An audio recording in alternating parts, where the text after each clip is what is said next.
지난 한 주간 살아있는 믿음으로 우리가 현장에서 누리다가 지금 이 시간 말씀 듣기를 원하고 소원하는 마음으로 이 자리에 모여 예배드리옵니다.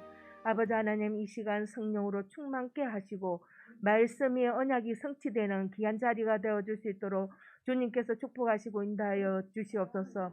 정말 강단을 통해서 우리가 경신될 부분을 아버지 하나님이 깨닫게 하여 주시옵시고, 우리 지난 과거에 각인되고 체질되고 뿌리내려 그 아버지님 체질이 아버지 경신되고 변화되어 정말 하나님 나라에 임하는 전도 제자로 쓰임받을 수 있도록 주님께서 축복하시고 인도하여 주시옵소서.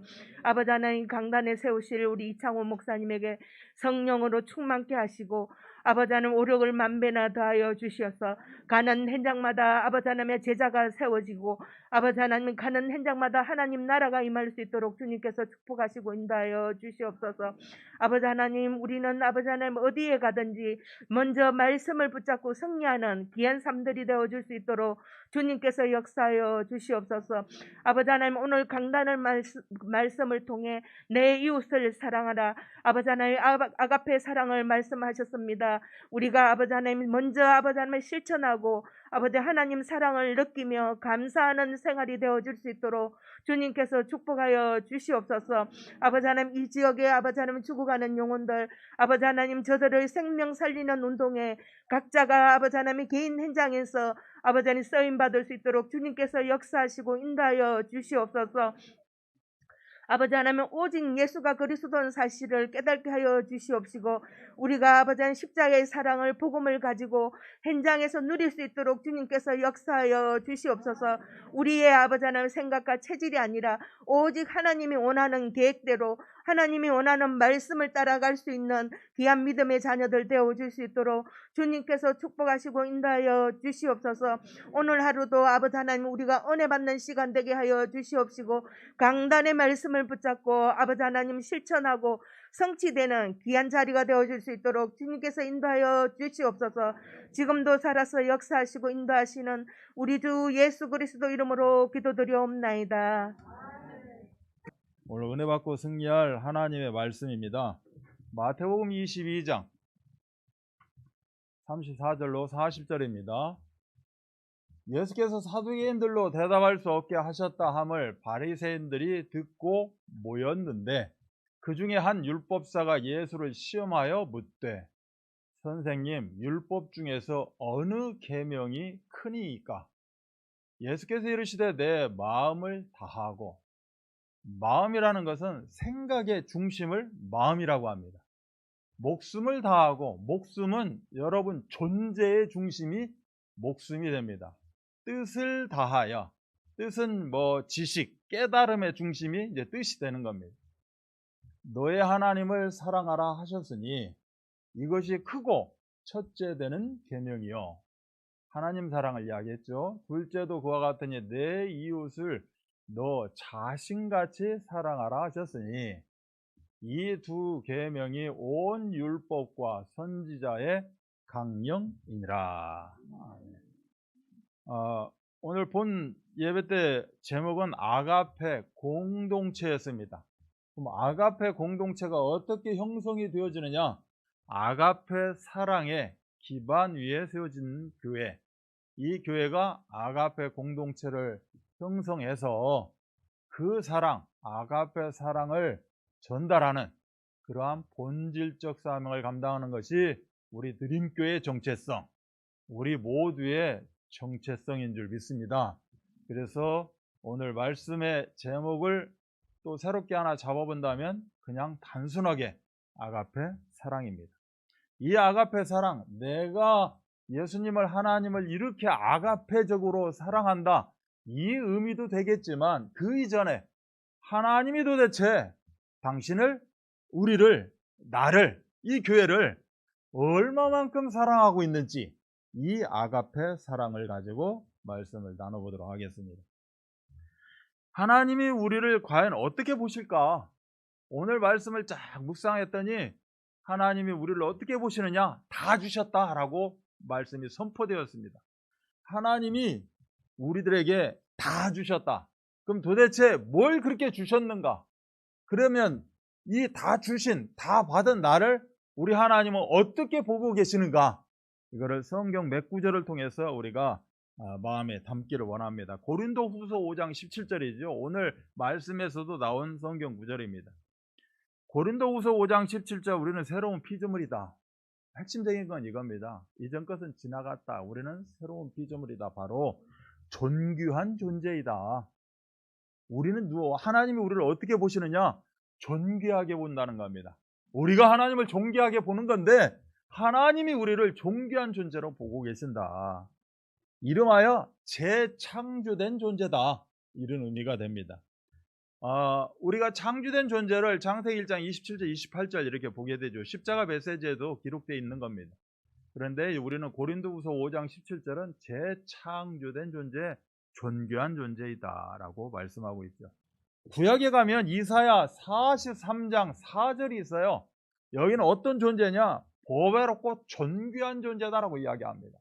내가 너를 보배롭고 존귀한 자로 보고 있다. 이렇게 창조했다라고 이야기합니다. 이것을 고린도전서 3장 16절은 하나님의 성전이다라고 이야기를 하고 있죠.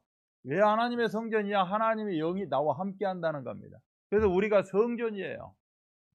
이 드림교회 이곳은 예배당, 어떻게 보면 건물을 상징할 수 있다면 우리 모두는 다 하나님의 성전인 겁니다. 그래서 하나님의 성전인 거로 우리가 성전 관리를 잘 해야 되겠죠. 성전 관리는 육신만 있는 게 아닙니다. 생각과 마음과 우리의 삶과 모든 것을 치유받으며 이렇게 하나님의 성전을 잘 관리해야 될 줄 믿습니다.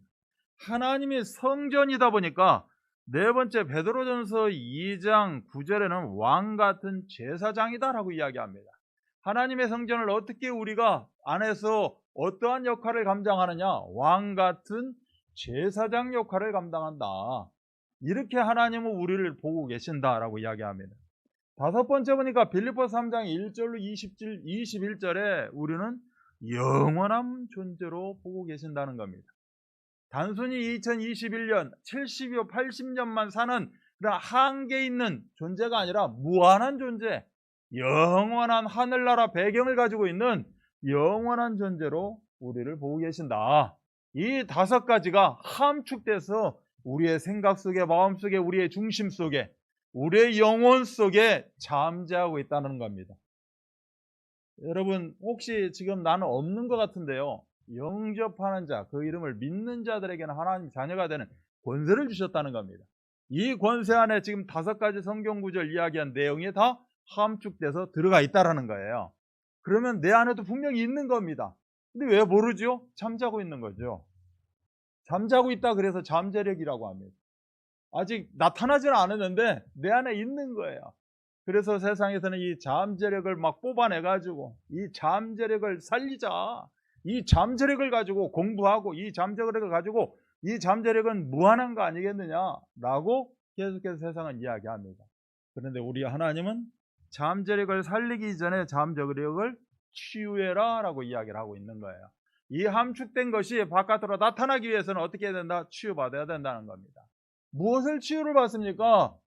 하나님의 형상 가진 자, 하나님 형상 안에 이 다섯 가지가 함축되어 있는데 하나님의 형상을 어떻게 해야 된다? 회복해야 된다라고 이야기하고 있는 거죠. 하나님의 형상을 회복하는 걸 보고 우리는 창세기 3장 15절 여자의 후손이 뱀의 머리를 박살내버렸다. 그래서 우리가 예수 그리스도 여자의 후손을 붙잡는 즉시 우리는 형상이 회복되어집니다. 즉 창세기 1장 27절 28절이 회복이 되어진다. 지금 방금 이야기했던 이 다섯 개의 성경 구절이 회복이 되어진다. 말로만 귀로만 듣는 성경 구절이 아니라 실질적으로 내 삶 가운데 나타나는 성경 구절이 다 되는 줄 믿습니다. 이 형상이 회복이 되어졌다는 것은 하나님의 성전이 내가 회복이 되었다는 겁니다. 바로 교회가 회복됐다는 의미가 이 의미가 되겠죠. 그래서 우리 드림교회 당연히 하나님의 형상 가진 회복된 예수 그리스도의 핏값으로 세워진 교회가 우리 드림교회고 우리 모두도 다 교회가 회복되어진 이런 응답을 누리는 줄 믿습니다. 그래서 세 번째 핵심적인 것은 무엇이 회복이 되었느냐? 말씀이 회복이 되어졌다. 아브라함에게 이야기합니다. 하나님의 말씀으로 이야기해요. 지금 우리에게도 똑같이 동일하게 말씀으로 이야기합니다. 우리가 말씀이 선포되어졌을 때 우리는 종의 신분을 가지고 종이 듣겠나이다. 말씀 받은 말씀을 내가 한 주간 창조의 역사로 실현하겠나이다. 라고 실천해 가는 것이 바로 말씀 회복이 되는 것이다. 우리에게 잠재되어 있는 이 어마어마한 응답이 하나님의 형상이 회복됨으로, 교회의 응답이 회복됨으로, 말씀의 역사가 회복됨으로 우리 안에 내재되어 있는 것들이 다 치유받고 살아나는 줄 믿습니다. 이걸 가지고 우리가 한 주간 살아나가고, 이걸 가지고 전도자의 응답을 누리는 줄 믿습니다. 이것이 바로 원래 인간의 모습이 되는 겁니다. 원래 인간의 모습은 무엇입니다? 라고 했을 때 하나님이 인간을 창조하셨습니다. 신분을 주시고 권세를 주셨습니다. 하나님의 형상으로 창조했습니다. 라고 창세기 1장 27절 28절을 계속해서 예를 드는데, 창세기 1장 27절 28절의 응답이 뭐냐? 방금 이야기했던 고린도후서 5장 17절, 이사야 43장 4절, 고린도전서 3장 16절, 베드로전서 2장 9절, 빌립보서 3장 1절로 21절, 이것이 바로 우리에게 주신 형상이요 권세인 줄 믿습니다. 이 응답이, 이 사랑이 하나님이 나를 향한 아가페 사랑이다. 이것을 어떻게 아가페 사랑이라고 단정 지을 수 있습니까?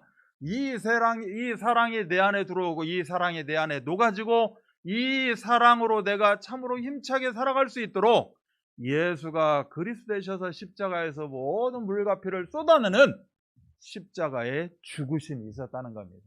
이 십자가의 죽으심이 바로 아가페 사랑의 근본이요 전부인 줄 믿습니다. 이 원래 인간의 모습이 이제는 죄를 범함으로 말미암아 하나님을 떠나게 되고 사단의 종로로 가게 됩니다. 그래서 원래 인간의 모습은 이거지만 타락된 인간의 모습은 무엇입니까? 하나님이 이 사랑을 우리가 지속적으로 누릴 수 있도록 하나님은 우리들에게 보증을 쓰셨다는 겁니다. 약속을 하셨어요. 그게 창세기 2장 16절로 17절입니다. 바로 이 아가페 사랑의 기준점을 우리한테 제시하셨고, 이 기준점을 담보로 우리에게 보증을 쓰셨다는 겁니다. 그러나 보증을 잘 써야 되는데, 하나님이 본인이 만들었다고 창조했다고 그 인간에 대해서 보증을 쓰므로 말미암아 보증의 대가를 턱턱히 보게 됩니다. 어떤 사람은 보증을 잘못 써가지고 집안을 완전히 말아먹었다, 집 재산을 다 날려먹었다, 이제는 자기 혼자만이 아니라 그 자녀에게까지 그 빚이 정말 어쩔 수 없이 전달해 질 수밖에 없도록, 그러한 상황 가운데 우리는 참으로 몰아치게 되어지는데, 우리 하나님도 보증을 잘못 쓰므로 말미암아 독생자를 십자가에 내놓는 그러한 안타까운 현실을 체험하게 됩니다. 그래서 이게 확실히 맞다, 이것은 너 안에 다 잠재되어 있다, 이것을 표출할 수 있는 시간표가 너에게 있다, 이걸 통해서 재창조의 역사 응답을 누려라 라고 하는 증거로 약속하셨다, 보증을 쓰셨다라고 성경은 이야기하고 있습니다. 이 약속, 보증된 약속을 지킬 때는 우리는 아가페 사랑의 극치, 생명을 누리게 됩니다. 근데 반대로 이 약속을 어길 때는 아가페 사랑이 우리를 떠나가게 되고 깜깜한 어둠, 흑암이 우리를 지배하게 됩니다. 바로 죽음이 오게 되어 있다라고 이야기하죠. 그래서 창세기 2장 17절은 바로 죽는다, 죽음에 대해서 기록하고 있습니다. 바로 하나님을 떠나면 인간은, 모든 인간들이 죽게 되어 있다, 될 일이 안 된다, 될 수가 없다, 완전히 멸망, 완전히 저주 재앙 상태로 빠지게 되어 있다. 에베소서 2장 1절에 허물과 죄로 다 죽었다라고 이야기하고 있습니다. 그래서 근본적으로 인간들이 하나님을 불순종하고 하나님과 교제할 수 없고 영이 떠나가름으로 말미암아 창세기 3장 19절은 이 죽음이 어떤 죽음에 대해서 이야기를 합니다. 도대체 이 죽음이라는 게 무엇입니까? 땀을 흘려야만 된다는 겁니다. 땀을 안 흘리고 좀 행복하게 그냥 편안하게 먹고 살았으면 좋겠는데, 땀 흘리지 않으면 노력하지 않으면, 세상에서 이런저런 방법을 쓰지 않으면 우리가 살아갈 수 없다. 이게 창세기 3장 19절입니다. 이렇게 열심히 살았는데 끝내는 흑인이 흑으로 돌아가는 사주팔자 운명 가운데 우리가 놓여져 있다라는 것이 창세기 3장 19절입니다. 하나님의 영이 떠나고 난 후에 도적 중에 상도적, 도적 중에 도적인 마귀가 인간의 영혼을 장악하게 됩니다. 우리가 들으라고 한 것도 아닙니다. 자기가 스스로 인간을, 영을 장악하게 됩니다. 그게 에베소서 2장 2절은 이야기합니다. 그 불순종의 그 악한 영이 지배하게 된다는 겁니다. 그래서 모든 인간은 그 저주로, 어떻게 보면 그 응답 아닌 응답으로 마귀의 자녀로 태어나게 된다는 겁니다. 그래서 로마서 3장 23절에 모든 사람은 죄 가운데서 행복을 누릴 수가 없다라고 이야기합니다. 그래서 요한복음 8장 44절에 너희 아비 마귀다라고 이야기합니다. 영이 마귀의 영으로 지배받았고 마귀의 자녀로, 나뿐만이 아니라 태어나는 모든 후대들까지 다 마귀의 자녀로 그렇게 태어날 수밖에 없다. 그래서 모든 인간은 육신도 죽고 영혼도 죽었다는 의미로 영원한 지옥 가운데 빠져들게 된다라고 이야기합니다. 자신이 이 당하는 고통, 내가 이웃에게, 후대에게, 나를 아는 사람들에게 좋은 것만 주고 싶은데 내가 이 겪는 고통을 그대로 후대들에게, 아는 자들에게 영적인 유산으로 물려주고 자기는 또 영원한 죽음 가운데 지옥으로 떠나가게 된다는 겁니다. 그게 출애굽기 20장 4절로 5절에서 밝히 우리들에게 보여주고 있습니다. 하나님은 우리들에게 이렇게 잠재적인 능력, 잠재적인 축복을 주셨습니다. 그래서 이 축복을 가지고 우주 만물을 다스리고 정복하고 충만하고 생육하고 번성해라 라고 하나님은 보증해 주셨다는 겁니다. 이것을 없이 여기고 인간은 떠나가게 되고, 그래서 죄 가운데 사단의 종노릇으로 이렇게 제가 지금 말씀드렸던 어마어마한 저주, 재앙 가운데 빠지게 되었다. 이 저주와 재앙 가운데 빠져있는 인간을 본인이 보증승으로 말미암아 십자가에서 구해내고 십자가의 고통 가운데서 부활의 응답을 누리게 만들었다는 겁니다. 그래서 아가페 사랑의 첫 번째 대제 사랑은 구별된 사랑입니다. 마땅히 죽어서 지옥 가야지만 특별 케이스로 구원을 위해서 예정된 자가 있다라는 겁니다. 하나님이 예정한 자가 있다라는 겁니다. 하나님은 구원 얻기로 작정된 자, 미리 예정한 자가 있다는 겁니다. 그래서 그들을 향한 특별한 사랑을 하나님은 펼치고 계십니다. 그 특별한 사랑을 받은 자들이 누구일까요? 그 특별한 사랑은 도대체 어디 있는 걸까요? 어디 있어요? 나한테 있는 겁니다. 그 특별한 사랑이 무엇입니까? 라고 많은 세상 사람들이 물어본다면 나를 봐라. 나에게 이 아가페 사랑의 첫 번째 특별한 사랑이 나에게 있는 것이다 라고 당당하게 이야기할 수 있는 겁니다. 그런데 참 안타깝죠. 당당하게 이야기를 못합니다. 당당하게 이야기하려고 보니 내가 내 모습을 거울로 봐도 참 짠한데 내가 어떻게 그 사람들한테 당당하게 이야기할 수 있을까요? 라고 이야기합니다. 왜 당당하게 이야기 못하죠? 서로 맨 첫 번째 이야기한 거, 잠재력을 치유하지 못해서 그렇습니다. 하나님의 형상을 회복하지 못해서 그래요.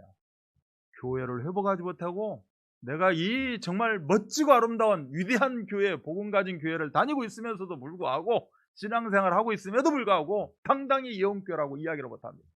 예언교 이야기하면 저거 이단 아니야? 뭐 이렇게 또 이야기 들을까봐 예언교 아니고 뭐 이렇게 또 뒤로 또 물러가는 사람들도 없지 않아 많습니다. 그걸 또 옆에서 뭐라고 합니까? 아니야, 지금 분위기가 그래서 그래, 그냥 선의의 거짓말도 있는 거야 또라고 또 살짝 또 이렇게 뭐 넘어갑니다. 말씀을, 정말 강단에서 주시는 말씀을 나의 언약으로 붙잡지 못한 겁니다. 회복하지 못했기 때문에 우리가 당당한, 하나님이 나를 이렇게 특별하게 사랑하고 계시는데 이 특별한 사랑을 내가 자신 있게 나타내지 못한다는 겁니다. 하나님은 이 특별한 사랑을 주시기 위해서 나를 만세전에 영세전에 모태에서 짓기 전에 이미 작정하고 예정하셨다. 이 응답을 누리시기 바랍니다. 그래서 죄의 이 구원을 위해서, 죄 가운데서 구원을 위해서 하나님이 독생자 예수 그리스도를 이 땅에 보내셨다는 겁니다. 누구 때문에 보내셨느냐? 나 때문에 보내신 겁니다. 여러분 각자 때문에 보내신 겁니다. 그 보내셨다는 증거가 어디 있느냐? 요한복음 3장 16절에 있습니다. 다 함께 고백합니다. 시작!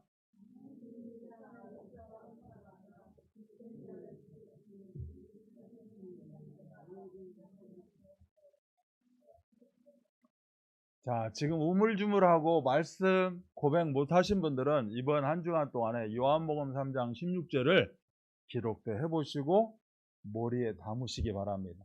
전 세계에서 제일 유명한, 제일 많이 보는 성경 구절 요한복음 3장 16절이다 라고 이야기합니다.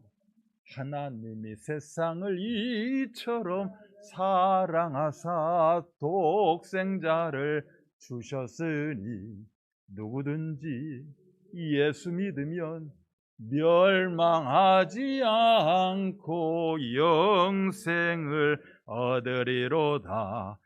요한복음 3장 16절 말씀입니다. 외우시고 꼭 붙잡으시기 바랍니다. 예수님은 이처럼 죄에서 구원하시기 위해서 십자가에서 나를 대신할, 내 죄를 대신 지실 바로 그리스도가 죽으셨다. 그래서 마가복음 10장 45절에 대속물이 되어졌다라고 이야기하고 있습니다.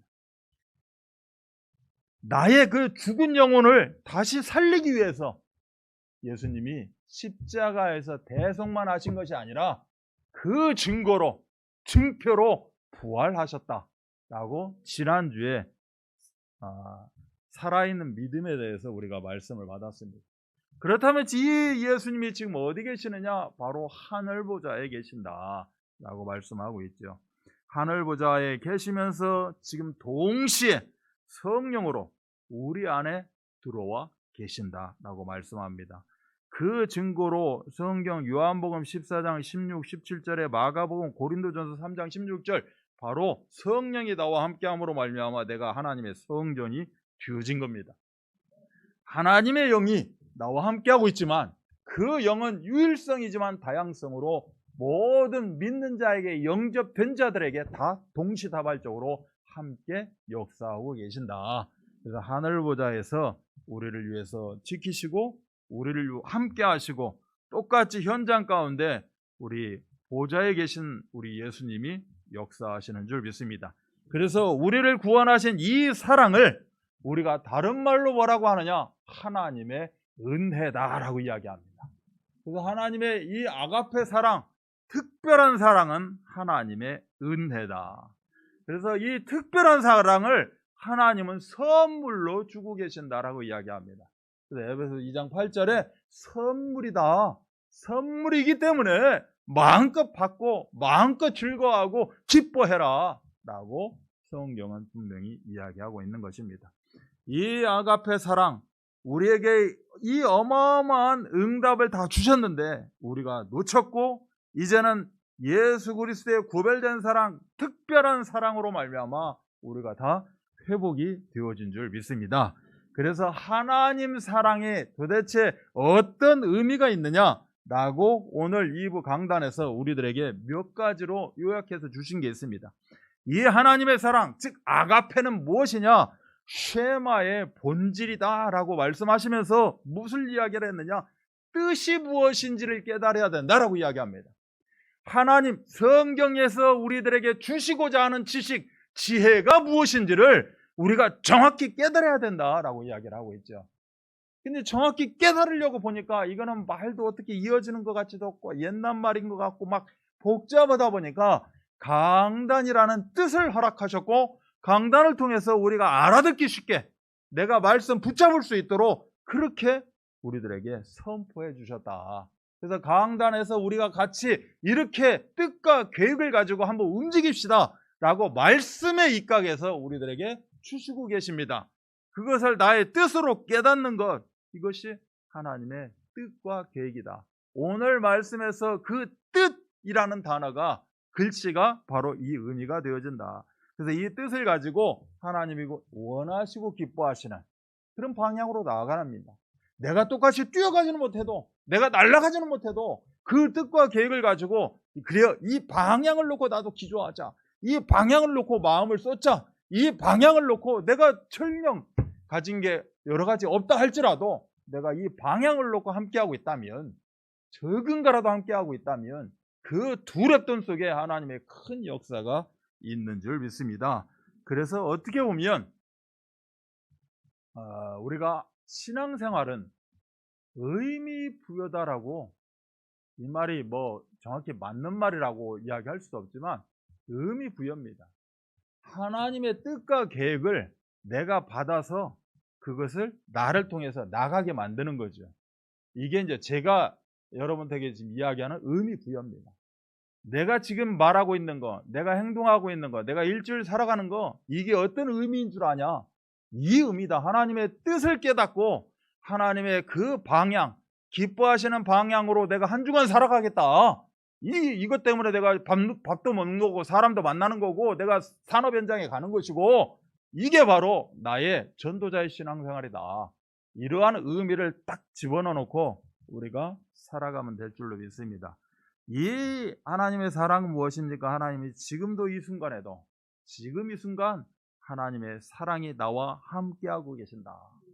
이것을 내가 사실적으로 누리는 것, 이게 바로 아가페 사랑이 되어지는 겁니다. 이걸 보고 우리가 말씀이 회복되어졌다, 말씀으로 하나님과 나와 깊은 교제가 이루어졌다. 그래서 그 깊은 교제 속에서 하나님이 나를 깨닫게 하신다는 겁니다.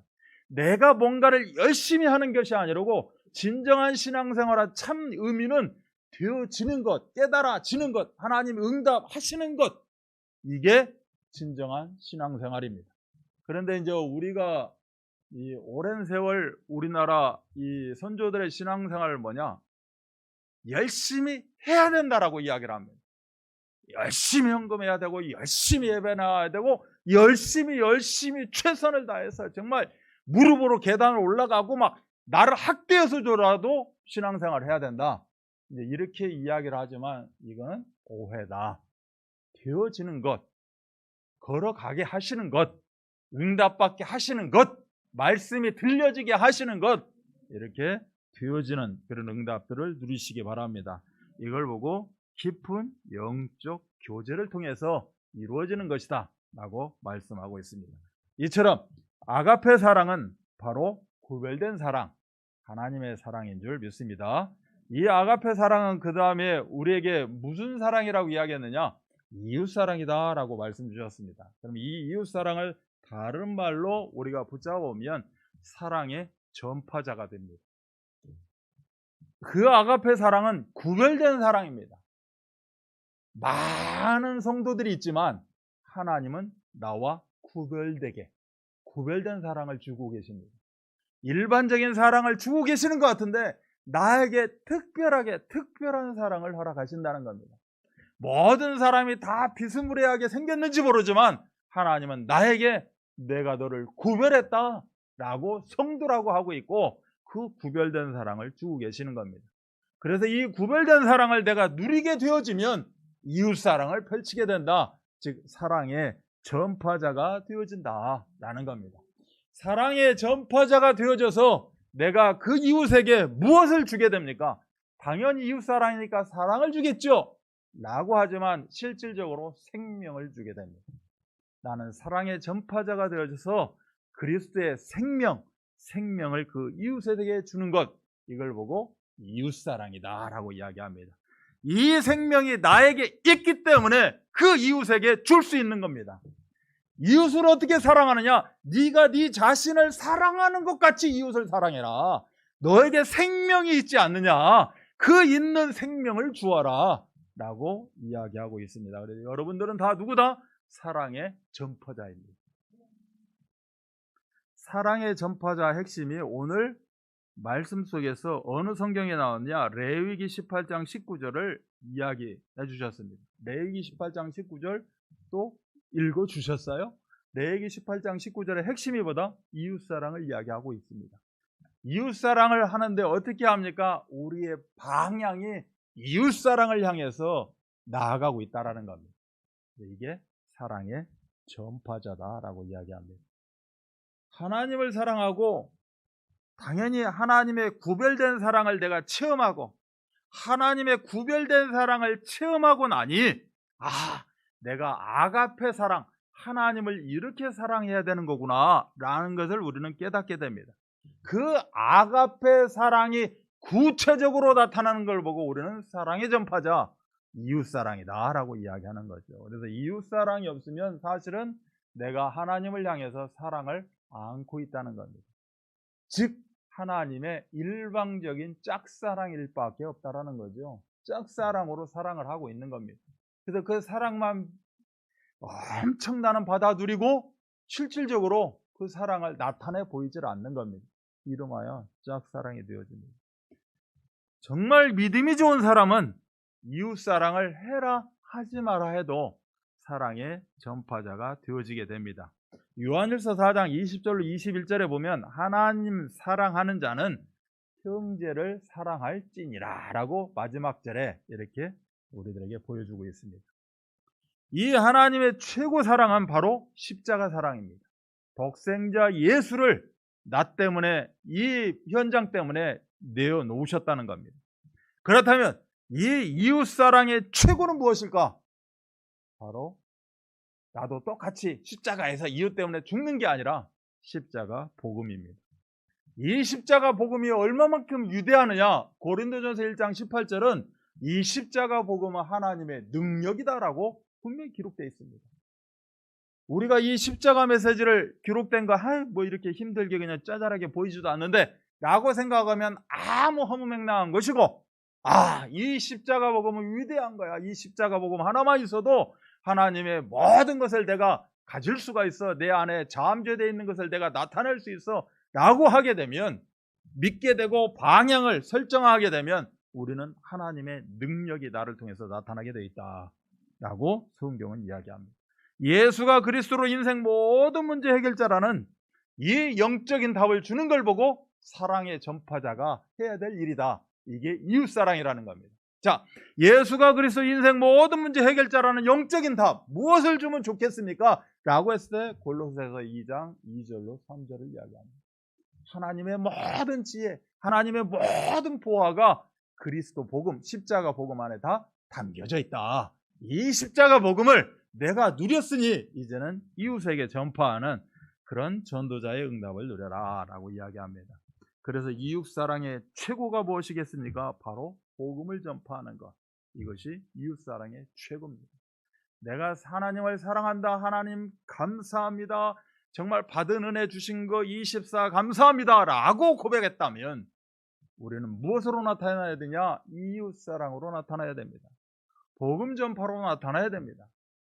여러분이 한 주간에 복음 전파가 바로 재창조의 역사가 되는 겁니다. 7일 동안에 6일 동안에 우리 하나님은 이 우주 만물을 창조하셨습니다. 이걸 뭐라고 합니까? 복음 전파라고 합니다. 여러분도 복음 전파를 통하여서 재창조의 역사 응답 누리시기 바랍니다. 이 복음 전파를 다른 말로 이야기하면 뭡니까? 똑같은 이야기입니다. 생명을 주는 겁니다. 이웃사랑은 뭡니까? 생명을 주는 것입니다. 그래서 마가복음 15절에 온 천하에 다니면서 만민에게 이 십자가 복음을 전해라. 이웃사랑, 생명을 주어라 라고 성경은 우리들에게 이야기합니다. 이처럼 우리는 증인의 삶을 살아야 될 줄 믿습니다. 이런 응답을 우리가 누리시기 바라고, 그래서 이러한 체질들을 보고 우리는 복음 체질이다 라고 이야기합니다. 내가 이제는 체질이 바뀌었구나. 실질적으로 흑암 체질, 정말 어떻게 보면 저주와 재앙 체질, 불신 체질이었는데 이제는 나의 이런 모습들을 보면서 나는 복음 체질이 되었구나. 계속해서 복음 체질로 충만해지시기 바랍니다. 복음 체질이 충만해지면 그 증거로 영향력을 입힐 수가 있다. 그래서 영적 영향력, 나를 통해서 정말 많은 사람들이 영향을 받을 수 있는데 어떤 영향? 그 복음의 핵심, 십자가 사랑에, 하나님 사랑에, 구별된 사랑에 영향을 받을 수 있도록 그 증인된 삶이 다 되시기를 바랍니다. 그래서 시편 121편 1절로 8절을 여러분이 이제 집에서 한번 읽어보세요. 시편 121편 1절로 8절은 우리들에게 영원한 응답, 24시 응답을 주신다는 겁니다. 무슨 말이냐? 영원히 지키신다는 겁니다. 내가 어떤 상황, 어떤 모습이든 전혀 문제되지 않고 나는 희망이 없네? 아닙니다. 영원히 지키십니다. 영원히 지키시는 그 하나님의 사랑을 우리가 온전히 누리시기 바랍니다. 결론입니다. 인간의 가장 슬픈 말이 있다고 합니다. 인간이 하는 말 중에 가장 슬픈 말, 사랑의 전파자 개념에서 한번 생각해 보시기 바랍니다. 여러분 잠재 속에 이미 들어와 있는 말입니다. 즉 여러분이 이 예언의 강단을 통해서 받았던 말씀입니다. 이게 도대체 언제 때 말씀인데요? 여러분 안에 다 들어와 있습니다. 왜 안 나타나요? 한 주간 동안에 형상 다시 회복하시고 교회, 예언교회, 드림교회 내가 하나님의 성전이라는 거 회복하시고 말씀 회복하시기 바랍니다. 그때 했었더라면 좋았을 텐데 이 말입니다. 그때 했었으면 좋았을 텐데 안타깝다, 아쉽구나, 이 미련, 이럴 수 있는가. 후회해도 소용이 없습니다. 그래서 가장 슬픈 말, 그때 했었더라면 좋았을 텐데. 여러분이 한 주간 어떻게 해야 됩니까? 이 말 나오면 안 됩니다. 이 말 나오면 안 되니까 어떻게 해야 됩니까? 움직여야 됩니다. 행동해야 됩니다. 어떤 예술가가 돼야 되느냐? 행위 예술가가 돼야 됩니다. 움직이셔야 돼요.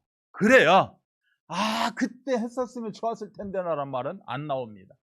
어떻게 보면 인간으로서 가장 슬픈 말은 안 나온다는 얘기겠죠.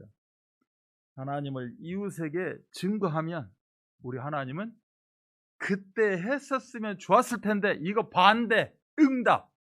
그게 바로 마태복음 6장 33절입니다. 구하지도 생각하지도 않은 것까지 더하여 주시더라. 너희는 먼저 그의 나라와 그의 의를 구하라. 그의 나라와 그의 의를 구하라. 네가 그의 나라와 그 의를 붙잡은 의인, 하나님 자녀 아니냐? 하나님의 구별된 존재 아니냐? 존귀한 존재 아니냐? 보배롭고 존귀한 존재이다. 절대 놓치지 마라. 이것을 붙잡고 있는 것을 보고 그의 나라, 그의 의라고 합니다. 이런 자들에게는 하나님이 더하여 주시는 겁니다. 어땠을 때?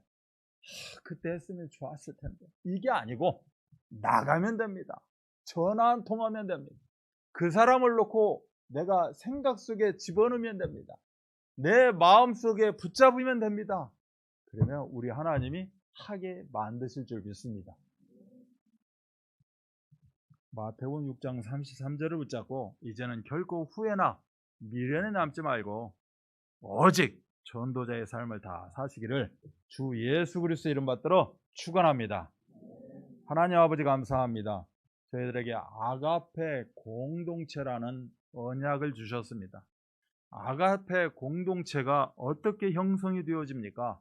아가페 그 사랑 위에 견고하게 세워지는 것입니다.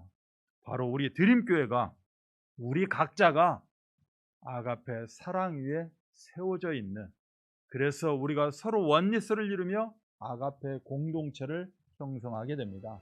그래서 237 나라 장애인 복음화에 본질적 사명을 감당하는 그런 응답들을 한 주간 누려나갈 수 있도록 역사하여 주옵소서. 모든 문제를 해결하신 우리 구주 예수 그리스도의 은혜와 하나님의 사랑하심과 성령 역사하신 아가페 공동체를 위해서 아가페 사랑 위에 굳건히 서기를 원하는 우리 드림교회 성도들 머리머리 위에 이들이 걸어가는 절대 여정 가운데 또한 오늘 이렇게 영상으로 포럼 함께한 우리 최규일 집사, 김유정 집사 그 가정과 후대 가운데 지금으로부터 영원토록 함께 계실지어다. 아멘.